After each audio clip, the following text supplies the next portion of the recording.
বলছি দিদি, ওটা হচ্ছে কলকারখানার ধোঁয়া না, ওটা হচ্ছে ইট ভাটার ধোঁয়া।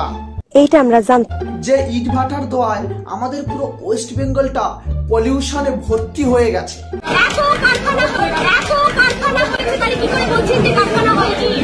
আরে আপনি উন্নয়ন করতে পারবেন না ঠিক আছে, বলে দিতে পারেন যে আমি চেষ্টা করব উন্নয়ন করার, বা আমি চেষ্টা করব কলকারখানা করার, কিন্তু তাই বলে আপনি ইট ভাটার ধোঁয়াকে কলকারখানার ধোঁয়া বলে চালিয়ে দেবেন? এটাও বোকা বলেই বলেছে, দোষ নাই। যেখানে আমাদের ওয়েস্ট বেঙ্গলে কোনো কলকারখানা নেই, কোনো শিল্প নেই, সারা পাবলিকদেরকে তামিলনাড়ু, ব্যাঙ্গালোর, রাজস্থান, হায়দ্রাবাদ যেতে হয় কাজ করতে, আর আপনি দেখছেন হুগলিতে কলকারখানার বলে কলকারখানা। লজ্জা লাগা দরকার। যেখানে হুগলির জনগণ এতদিনে একটা কলকারখানা দেখতে পাচ্ছে না, সেখানে আমাদের রচনাদি একদিন ঢুকেই কলকারখানার চোটে ধোঁয়া আর ধোঁয়া, উনি কিছু দেখতেই পাচ্ছে না, শুধু কলকারখানার ধোঁয়া ছাড়া। कौन है ये लोग, कहां से आते हैं? এখন কলকারখানার ধোঁয়া না ওনার পার্টির লিডারদের বিড়ির ধোঁয়া, সিগারেটের ধোঁয়া, সেটাই এখন বোঝা দায়। নিঃসন্দেহে তুই ঠিক কথা বলে। মানে উনি নেত্রী হয়েছেন, অথচ কোনটা চাঁদের ধোঁয়া আর কোনটা পদের ধোঁয়া সেটুকুই বুঝতে পারছেন না।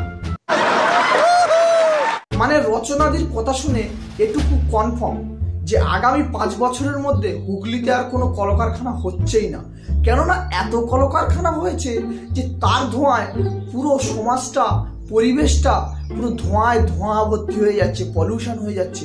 আর কোথায় কলকারখানা করবেন উনি? মানে উনি হুগলির জনগণকে বুঝিয়েই দিলেন যে আমাকে ভোট দাও, কিন্তু তার পরিবর্তে আমি তোমাদের কিচ্ছু দেবো না, কেননা তোমাদের তো কলকারখানা করাই আছে, আবার কি করে দেবো? সত্যি এরা নাকি নেত্রী হবে, এরা মানুষের চাওয়া পাওয়া কি বোঝেই না, এরা নেত্রী হয়েছে। বলছি দিদি, হুগলিতে কি আছে জানি না, আমাদের সন্দেশখালিতে না কোনো কলকারখানা নেই। যদি এদিকে একটা কলকারখানা করে দিতেন তাহলে খুব ভালো হতো, তাহলে ওই কলকারখানায় কাজ করে আমাদের সন্দেশখালির মহিলারা একটু স্বাবলম্বী হতো আর কি।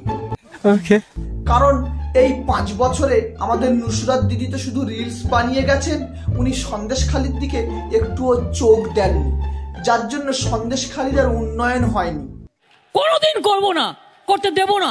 তাই আপনার কাছে অনুরোধ, আপনি যদি হুগলিতে ধোঁয়ায় ধোঁয়া যদি কিছু দেখতে না পান, তাহলে আমাদের সন্দেশখালিতে আসুন।